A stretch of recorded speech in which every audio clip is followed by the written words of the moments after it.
Ezequiel, capítulo 40. Ele me levou para lá, e eis um homem cuja aparência era como a do bronze. Estava de pé na porta, e tinha na mão um cordel de linho e uma cana de medir. Versículo 3.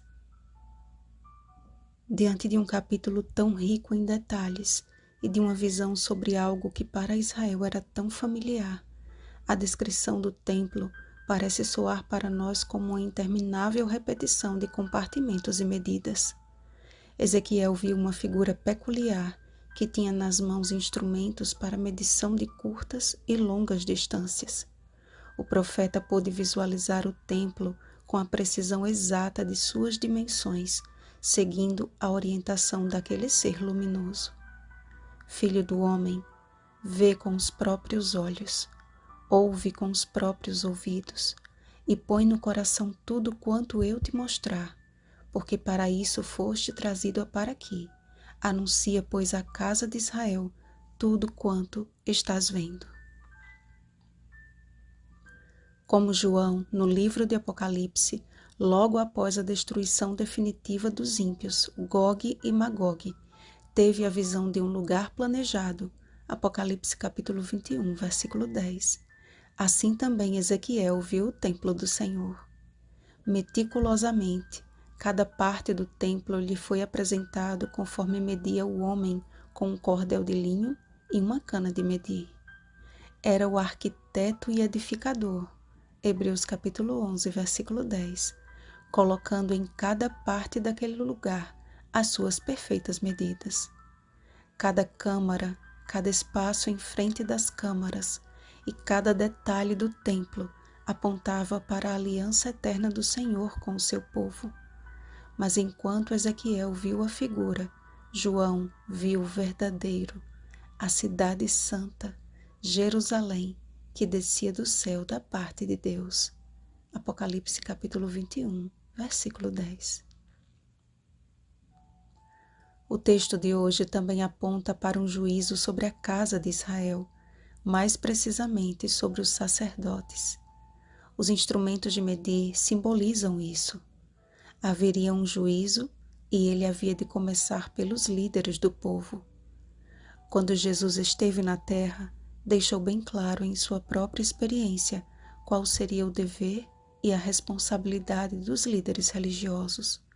Encontrou, contudo, homens cheios de si, orgulhosos e com fortes motivações de ganância e poder. Por fora eram impecavelmente polidos, mas por dentro estavam cheios de hipocrisia e de iniquidade. Mateus capítulo 23, versículo 28. O apóstolo Pedro também fez referência ao juízo como sendo algo preliminar de um grupo específico. Porque a ocasião de começar o juízo pela casa de Deus é chegada. 1 Pedro capítulo 4, versículo 17. Amados, um dia todos compareceremos perante o tribunal de Cristo, para que cada um receba segundo o bem ou o mal que tiver feito por meio do corpo. 1 Coríntios capítulo 5, versículo 10. Entretanto, há um julgamento em andamento hoje. Há um cordão de linho e uma vara de medir, sendo utilizados no meio do povo de Deus, do maior para o menor. Nada fica velado diante daquele que sonda os corações. E todos nós, pastores e leigos, precisamos reavaliar a nossa vida, as nossas prioridades e guardar no coração tudo quanto o Senhor nos tem revelado em sua palavra.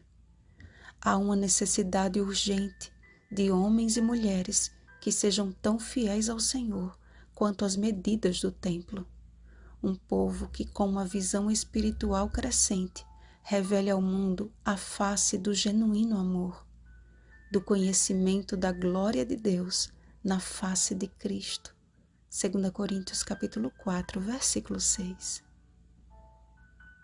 Com insistente e perseverante súplica, oremos pela manifestação do poder do Espírito Santo em nossa vida e para que façamos parte do povo que se esconde na perfeita estatura de Cristo Jesus. vigiemos e oremos. Uma feliz semana, Casa de Deus. Rosana Garcia Barros.